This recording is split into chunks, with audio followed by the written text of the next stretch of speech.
Hi friends, మీరందరూ ఖచ్చితంగా ఏ movie కోసం వెయిట్ చేస్తున్నారో ఖచ్చితంగా కామెంట్ చేసి సబ్స్క్రైబ్ చేసి చూడండి. మీరందరూ ఖచ్చితంగా ఏ మూవీ కోసం వెయిట్ చేస్తున్నారో 200% కామెంట్ చేసి సబ్స్క్రైబ్ చేసి చూడండి. ఎందుకంటే కామెంట్స్ అందరూ చూస్తారు కాబట్టి. Thank you everyone. బ్రో ఎలా అనిపించింది దేవరా మూవీపై ఎక్స్పెక్టేషన్స్ ఎలా ఉన్నాయి? సాంగ్ ఎలా అనిపించింది? సాంగ్ అయితే సూపర్ ఉంది బ్రో.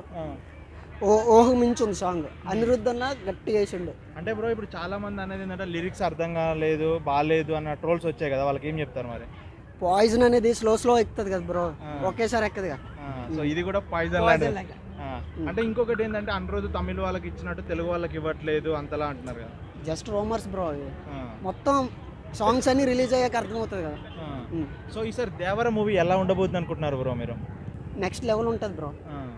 గ్లోబల్ స్టార్ కదా, గ్లోబల్ రేంజ్లో ఉంటుంది. ఓకే, అంటే కొరటాల శివ ఫ్లాప్లో ఉన్నాడు కదా, సో ఎలా మళ్ళీ రాజమౌళి తర్వాత మూవీ ఇప్పటివరకు ఏ హీరో కూడా హిట్ పడలేదు కదా, సో ఈ రెండింటిని కంపేర్ చేసి ఏం చెప్తారు బ్రో? బ్రో రాజమౌళి సినిమాకి ముందు ఇంతకు ముందు వచ్చిన సినిమాలన్నీ ఫ్లాప్ డైరెక్టర్కే హిట్ కొట్టాడు బ్రో ఎన్టీఆర్. అది చూసుకోండి. ఓకే, అంటే ఇప్పుడున్న RRR మించి ఉండబోతుందా? RRR మించి ఉండబోతుంది.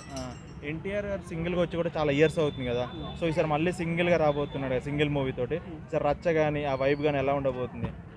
మ్యాన్ ఆఫ్ మాస్ బ్రో, ఇంతకు మించి ఏం చెప్తాను. ఎన్టీఆర్ గురించి చెప్పాలంటే ఏం చెప్తావు బ్రో? ఆల్రౌండర్. టాలీవుడ్లో నెంబర్ 1 హీరో అంటే ఎవరి పేరు చెప్తావు? ఎన్టీఆర్ బ్రో.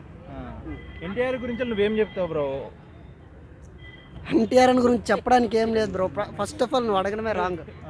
ఆయన గురించి చెప్పడానికి మాటలు కూడా సరిపో. ఇప్పుడు ఒకవేళ గేమ్ చేంజర్ దేవర రెండు ఒకేసారి రాబోతున్నాయని ఒక టాక్ ఉంది, ఆ రెండు ఒకే టైంలో వస్తే ఏ మూవీ హిట్ అయ్యే ఛాన్స్, ఏ మూవీకి ఎక్కువ బజ్ ఉంటుంది బ్రో? దేవరా.